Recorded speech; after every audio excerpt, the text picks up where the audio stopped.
Este domingo, coa disputa do Trail da cidade, arrancaba o circuito Revolution Trail Series de Arousaneo. A proba reuniu a un total de 263 corredores. A maioría deles optou polo trazado curto de 13 km, unha das principais novidades do circuito este ano, mentres que o resto facío na modalidade longa, de 21. A proba arrancaba ás 10:30 da mañá dende a praza do Concello. Un percorrido pequeno polo centro urbano levaba os corredores a ter que enfilarse a un dos primeiros atrancos, a subida ata a Pedra da Rá.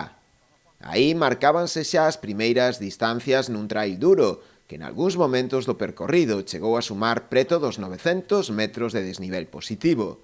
O vencedor masculino na distancia curta foi Chema Quintián, do CDM Vértice, mentres que a vitoria na categoría feminina foi para a súa compañeira de equipo, Verónica Calvo. En canto á distancia longa de 21 km, a carreira estivo dominada en homes por Daniel Martínez, do Cornelios, e en mulleres por Mari Pombo, tamén do CDM Vértice. Na proba non houbo incidentes de consideración, agás algunha que outra escordadura ou caída, ou o habitual cansanzo de moitos corredores nas pernas ao atravesar a liña de meta.